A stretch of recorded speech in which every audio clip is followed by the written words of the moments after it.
Is this the prototype? I don't know. It's arguable. This is a machine. We call things prototypes. People love it when they hear that. What this is, and I will, let me just glove up, otherwise I'll get in trouble. What this is in some ways the inspiration and the trial of ideas for the BBC Micro. This is a machine made by Steve Furber. You will know from Steve Furber and Sophie Wilson fame with the ARM processor. And this here is the machine, what we are talking about. Let's move the screen around a little bit. Oh, there you can see the other one, whatever. Okay, can you see that? I've got some photographs. I've just been taking some photographs of the board, so I'll show you those as well as the boards themselves. And so what this is Steve Furber, as you will all know, had his hand in the BBC Micro and the ARM processor and all that sort of stuff. There were two machines that he worked on. One was the 2650 machine that was his kind of, in some ways, the initiation into the Cambridge University processor group, the club where various people got together and lusted after microprocessors and what the future would be for them. And so he built that machine as proof that he was clever, and just impressed everybody with that. This is a later machine. This is something that very much looks like a system unit, and it was built kind of around. It was obviously, and I don't want to say he stole parts from Acorn. I don't want to get in trouble, but I think he probably did. This was a machine that he was working on. It is. Actually, I don't know. There is a 6502 in there. We'll have a look at it in a second. There's also a 6809 in there. So we are talking about a system that has two different processors. So we're talking about tube and having the idea of a front-end processor and then second processors and things like that. We're talking about a system that uses shared system memory. So that was something that he was messing around with, and apparently that idea that was used in the BBC Micro came from this system. So this is something that he was working on that would then be used as the inspiration for, I don't know how strongly I should put it, or whether the Proton was based on this, but this was, as it has been put, the prototype of the Proton, which was the prototype of the BBC Micro, or whatever, something along those lines. It's all one big thing. So yeah, so this is that machine. As you can see, it is very much like an Acorn system unit, uses the Verorack style of build, as lots of machines did back then. Verorack was just a standard style of casing. This is called sub-rack. So you bought the main unit, and this has got vaguely 19-inch rack. So you could have a rack of this, as high as you, and then you made all these cards that went inside, and each card often had a different purpose. So, like I say, I've got like I had the cameras before which were going in on it, but that's not going to help us for this one much. So what I've done is I've taken some detailed pictures that I'm hopefully I'll be able to show you by sharing that slide. But let's just start from, now this is a little bit random because I don't know where the cards are. Let's have a look at this one. Yeah, good. So this is one of the cards, and we've put a little piece of tape over the ROM chip there. Trouble is, at the moment, I can't read these at the museum. I can only read down to 2764s, I think. Basically, if it's 24 pin, I've got a bit of a problem. I've got a cheap Mini Pro ROM reader. So, yeah, it doesn't like these, as far as I know. So this here, where's my glasses? I think it's the main processor card. We have a 6502 processor just here. And we have other chips that I just cannot see. I think that's an AM9511. And I've got a feeling that chip there is an A to D chip. or some kind of analog. Oh no, that might be RAM. I'm not sure. Anyway, you can look it up. That might actually be RAM. And then sort of various other things there. Let me see if this is going to work. So if I go over to here, and how do I do this? So I need to share. What do I need to share? I need to share that one. Oh, that's the wrong one. Bear with me 1 second. This is the board. And I think I can zoom in a bit. There you go. How's that look? Are we good with that? Yeah, good. So yeah, we've got a couple of little chips that are, you've got a Moztec chip in there, which I'm not sure. That could be something like a 4 to 16 line memory address decoder, something like that up there maybe. Yeah, various other sort of bus control chips and things like that, or 244s, 245s. That kind of stuff. So that's the processor card. Let me. The trouble is now you can't see this. Oh god, this is complicated. Oh, I didn't take a picture of the back of the board, so I'm just going to stop sharing that, and we'll go back to this one. So this is one of the memory boards. There are two of these. Okay, that's pretty, isn't it? But that is beautiful. I can't. Oh, I should have took a picture. I didn't think to take a picture of the back of the boards. But this is wire wrap, and it is just magnificently done. Probably one of the best I've seen. The camera doesn't really focus on it very well. We've got two switches here, which do the grand total of nothing. They're completely not wired up. I'm not entirely sure they ever have been. So I don't know what the idea behind those was. And the components we have on there, these are 4116s. So these are RAM chips, and they're ceramic ones as well. They're early and expensive. We have two of those boards in this machine. So let me share again. Done. Let's go to here.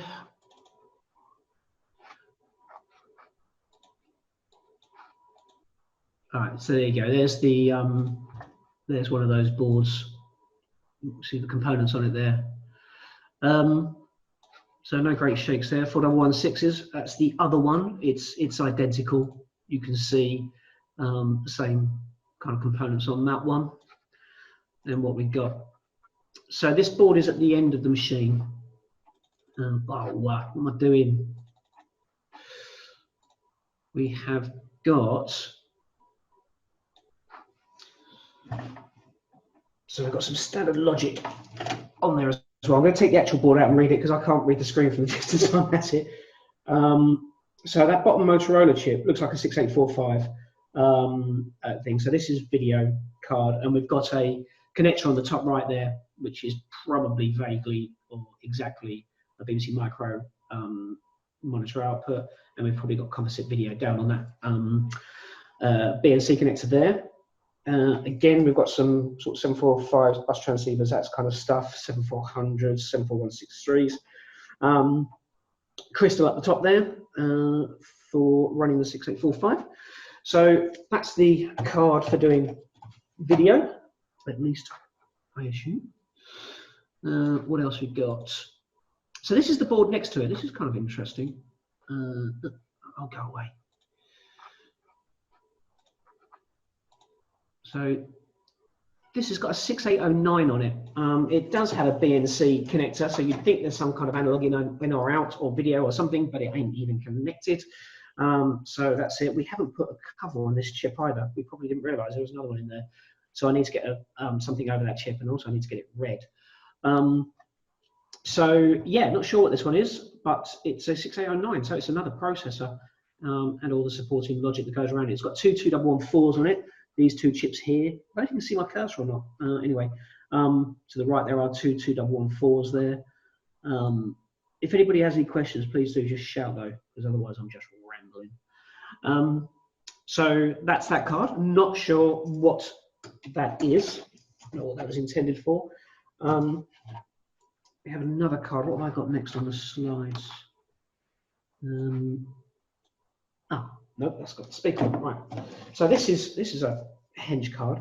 I'm not really sure. So on this card at the bottom there, you've got an ADC 0808, which is a D2A chip, I think, if I remember rightly. And underneath that, you've got a 6522. So you've got a PIA chip there that you find in the BBC Micro. I'm assuming this is some kind of sound card, but it could also be sampling as well. In the bottom right, you've got a ZM425, which is another, that's an A to D. I think I might have those around the wrong way, I'm not sure. One's an A to D, one's a D2A. And then the logic that goes along with those. So that's interesting. On the front of this, I'll show you in a second, because I'm not sure you can really see it. Oh, you can. There's a little tiny microphone there, big speaker on the screen there, but a tiny little microphone there. You've got a potentiometer, and you've got 2 jack sockets, presumably audio in, audio out. So that's kind of an exciting bit. I don't know what he was planning with that, and he can't remember. What else have we got? I think he's going down from the top and annoying me. With me. So this one, yes, this is at the end of the unit, and it is just a keyboard interface. So down there we've got a 6520. Now 6520 is basically the same as a 6522. It's a PIA chip, and it has 2 parallel ports, pretty similar. You've got a great big bit of tape and a test pin. No idea what that's all about, or why there's a big bit of tape around it. At least you can find it. Actually, that looks like it just connects to the negative rail. Yeah, that's just a pin to the negative rail. There's also a pin out on the 6520. Not sure which that pin is. We'll have to look it up. Don't know why that's out. And then you've got some bus logic there for join it to the back plane. And then there is probably one more. Is that the one? Yeah. Now this has got more stuff. It's 2 6520s, again, PIAs. And then at the bottom, the ADC 0816. You have to look that one up. It's got ADC on it, so I'm thinking analog to digital converter, but that's a guess. So, and then, yeah, the rest of the logic there. Oh, actually, there's also a ZM425 on this one as well. So, yeah, there's a good possibility they're both analog. Well, definitely a ZM425 is. 74138 address decoding and stuff. All the things on the end here, these have all been desoldered for whatever reason. So the bottom 2 are connected, but Steve's nicked a 25-way D plug off it by the look of it. So yeah, that's the machine. Now all the different cards that are in it, I think. Let me just go back and have a look. So let's come out on that one. Is that it? Yeah. Also, there's a couple of pictures which I included at the beginning of this. I just want to give a shout out to Harriet. Harriet is our collections person, and we often argue about things. But the way that she goes and stores things in the collection is just immaculate. So this is the Eureka board that I was asked to dump the ROMs on it. So it's in a piece of anti-static bag and stuff, and it's all tagged up inside. Lovely little bit of tape,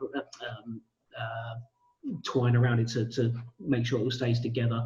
And there's the ROM for it, which is again all tagged up and bagged beautifully in there. So it takes a lot of time doing all that malarkey, but you know, it's worth it. It means that when you ask me to go and get something out of the archive, I can. So I've just sent that ROM out, and hopefully you can make it available somewhere. But anyway, yeah, so this is Steve Furber's machine. Is there any questions? Or have you all gone? Is that his second machine, did you say, Jason? Because Yeah. I know his first one used a Signetics 2650, or has that got that board in there as well? No, the other machine was based around a Signetics 2650. That was his first machine. That was his machine that he demonstrated to the Cambridge University processor group to show that he was clever. This is a machine later. Can't really say exactly how much later, but at some later stage, almost certainly was when he was involved with Acorn. This was his own design of machine that, like I say, inspired the Proton and then the BBC Micro. Yeah, did Steve donate his Signetics to you? Yeah. Yep, that's here as well. Cool. So if you want to go on the website and type in, well, I don't know, probably 2650, you'll find that as well. So again, that machine has been a bit butchered. It's something that we all do. I know that the things that I had when I was developing systems or just even my own home computers, I killed them all. None of those are here at the museum because, you know, once it outlived its useful life, I had the bits out of it to do the next thing. So he's clearly nicked a 25-way D connector out of this. And out of the 2650, there's been bits nicked. Apparently, at some point, he was asked to supply something as a prop on a TV program back in the day, and he used the 2650 to do that. And I think there's he made the lights on the front flash with something else completely different. So he didn't try getting the machine working, he just connected the lights up to something else to flash them. So it's been a little bit butchered, but you know, it's there in essence. Do we know when he built this? Is this pre-Atom, post-Atom, at the same time as the Atom? I cannot remember, but if there's a video that when I went up to his house and collected these, there is a video that I took at the time. It's on YouTube. All right, yeah, I've seen that. I've seen that. We do. I think that question is asked, and it's in there, I think, somewhere. And you get to see my socks. We do. I remember that. Yes, I remember that. Yeah. So no, I did ask him. I'm pretty sure about in terms of timeline, but I can't remember, to be honest. Everything blurs for me. So one of the things I'm very keen to do, if at all possible, is when we are back at the museum for real, is to see to what extent we can reverse engineer at least some of the cards in there. Yes, in terms of the ROMs, we can definitely dump 24-pin ROMs, all the old ones as well. We've got a collection of modern EEPROM programmers that can read old chips and old EEPROM programmers that are contemporaneous with those chips. So that will be dumped, I'm sure. Yeah, good stuff. Really happy for you to do that and to take a nose around the boards and things. I mean, the only way you're going to get any kind of idea of the circuit design on these is to buzz them out. Yes. The way they look. You know, the back of them is as beautiful as the front. Yeah, so that's going to be a bit of a trick. But I'm really happy if anybody wants to do that. That's why we're here. You know, we don't have the time or the inclination. That's not what we're about. But we love it when other people come along and take an interest and do that. Can we have a quick look at the keyboard as well? Yeah. What about the keyboard? So let's see. So that's the front. Got that? Yep. So it's not your normal Acorn one. He didn't just take an Atom keyboard or a BBC Micro keyboard. I think it's probably, again, I haven't really looked inside, but it's probably just a pretty standard Cherry keyboard. With what are the? You can see above the capital letters there is a symbol which isn't coming through on the video. It's a bit too blurred. What is that? There's lots of terminal type characters. So you've got SOH, DCC3, EOT, AT. All right. Okay. Yeah. So they're all sort of terminal commands. Yeah. You've got a break up there. That's obviously BBC-ish. Imagine it's on a number of machines. Yeah, don't know. And you've got sort of backwards and forwards one there. Repeat down here. Line feed. So it's almost certainly kind of a standard, let's say, Cherry type keyboard or something like that. And the back of it So you've just got this D connector, it's that 15-pin D. You see that? Yeah. That connects to that one down there on the machine. So it's just an 8-bit parallel connection on the output, at least I guess. Bearing in mind it goes into this card, which is was that the 6520? Yeah, it's got the 6520 on it, so that's probably going to be a parallel interface to the keyboard. So We've also got a question on chat. Do we know if this was a 2 megahertz machine? no, we don't. I don't know if I can see. I could be completely wrong, but either from something I've read or maybe even in the interview you did with Steve Furber, I think it might have been 1 megahertz. I would think. guess 1. There's something interesting about that board. Any ideas? Silence. Not from me. Well, it doesn't seem to connect to anything or anything into it. Couldn't hear that. I think the point was that the backplane connector wasn't connected to anything, was what somebody said, I think. Oh no, sorry. Well, yeah, no, the backplane connector is connected, but there's a metal bar there or metal panel. You can't see it. So yes, the backplane is connected. What is interested on that? So to me, anyway. So you have a 6502 there, and you've got your ROM there, probably RAM in that there. There's no crystal. Yeah. So there's no timing thing. So I was going to have a look at the crystal and see what it was and maybe what it divides down by. But there is no crystal on that board. So either the timing is taken from somewhere else. Well, I mean, it has to be. There has to be some sort of time. And this is the 6809 card that is in it. That has no crystal either. It's probably coming from the video card then. Video, yeah. And you're right, there is. But quite often video circuits have their own crystal. But anyway, yeah, so there is an 8 megahertz crystal on there. So that'll be divided down. Yeah, your guess is as good as mine. So it's going to be a divided down. Hang on, the 6402, was that a 6402 or 6402A? I think, I'm sorry, I missed that a little bit. Was it a 6502 or a 6502A, did you say? Yeah. Yeah, good call. It is a MOS 6502. Probably 1 megahertz then. Yeah. That's an earlier one. Yeah, part number MPS 6502. That should be. So, yeah, probably 1 megahertz.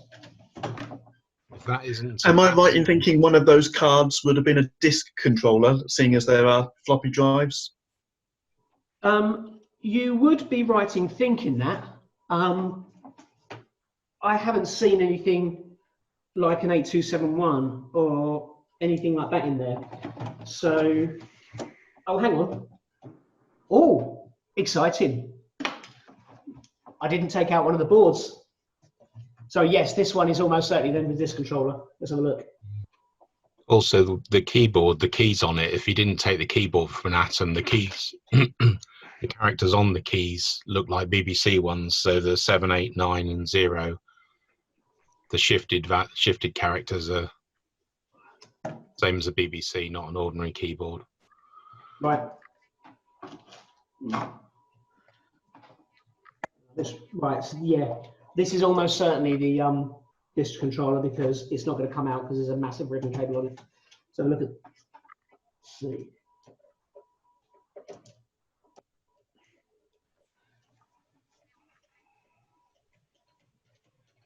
Right, so this is just a front cover type thing. Oh my word.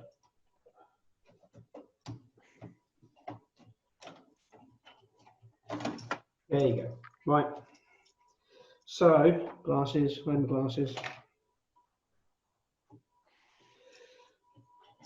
Would you animate it? 8271. So there is, can't really drag it too far, but that's the floppy drive controller. pretty much standard 8271 kind of malarkey going on with its support logic. Yeah. Missed that one. So they must have had a DFS ROM in there as well, or an equivalent as somewhere along the way. Possibly. Don't know. I mean, yes, there is a couple of. Well, there is only the one ROM. I haven't. Yeah. Yeah. So that ROM was a 2532, which is 4K.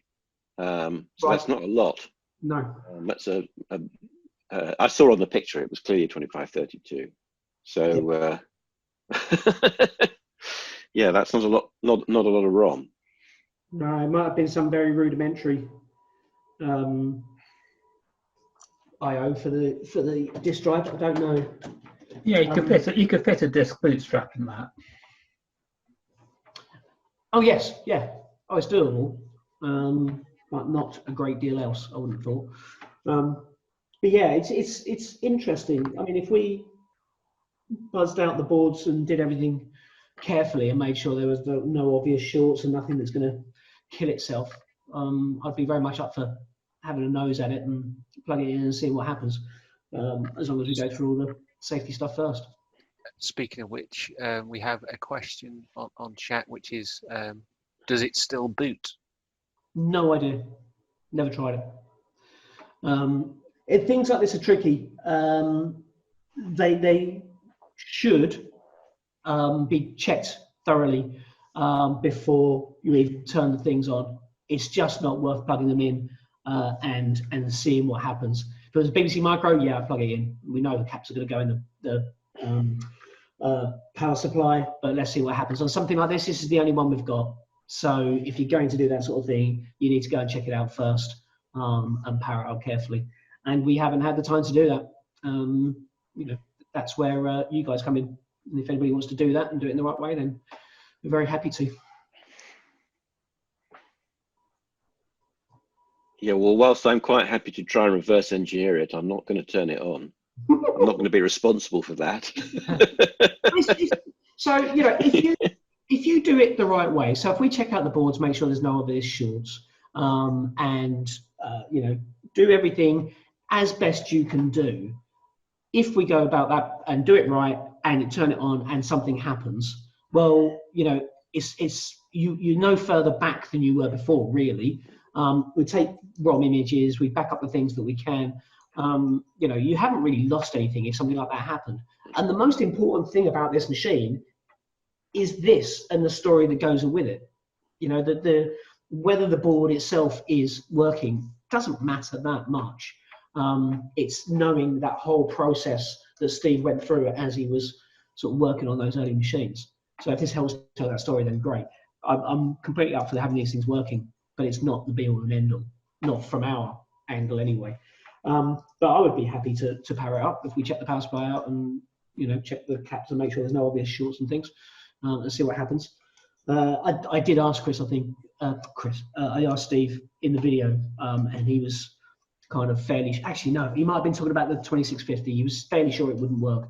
No, but I think I asked him about the 2650. So anyway, yeah, there you go. Anything else? Maybe we should keep him there while you power it on, in case. Well, Steve. He can repair it then if it's yeah. He'd be up for that. He can't remember anything though. He can't remember what's in there, what he did. He had a feeling. He said that he might have then just basically turned it into a BBC Micro, but I don't think that's the case. You know, there's no ROM chips in there big enough to hold half the operating system for the Beeb. So I don't think he did do that at all. But that's how fudged your memory gets over time. And there's no teletext board in there. No, there's no SWA 5050 or anything like that. So no. What was that? Switch it on, recap it. Yeah. See, and It's not a Beeb. Yeah, that's so. I do have an issue with that. I don't have an issue with the person that said it, but you know, as a museum, what does it mean for us to then recap this and stick relatively modern caps in there and things like that, anybody that looks back on this in hopefully 100 years' time, it kind of puts out the wrong message to them about what the kind of components were in there. So is it more important to keep it completely as is, or is it more important to recap it and get it working? It's an interesting question. I mean, there is a difficulty that I assume the chips are socketed, but you know, if we damage any of the passives, and then how are we going to replace those without interfering with the wire wrap on the back? And you know that, and as you say, is a work of art, I think. And the difficulty is that what you don't want is some kind of short in there, which, you know, burns out one of the wire wrap wires and leaves a mess. Which then means you can't show everyone again how beautiful that card was. So I think it's quite scary. Well, the solution to burning stuff out is to test it on a current limited power supply. And the solution to the recapping is the recapping. This is a modern thing.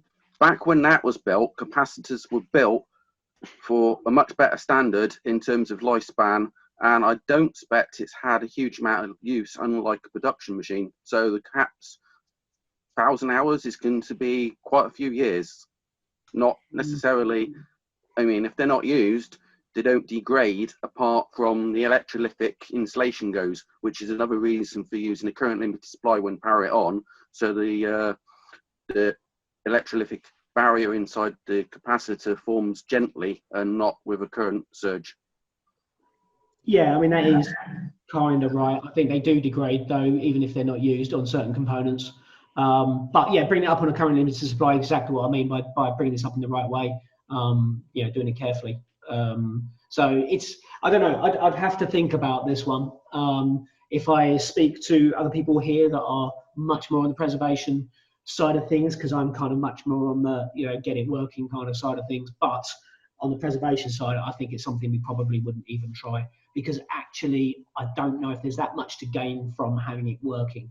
I think what is there to gain is to dump the ROMs and to see what, you know, things it was doing and how it might have done it. Having it working probably doesn't add a great deal to the story.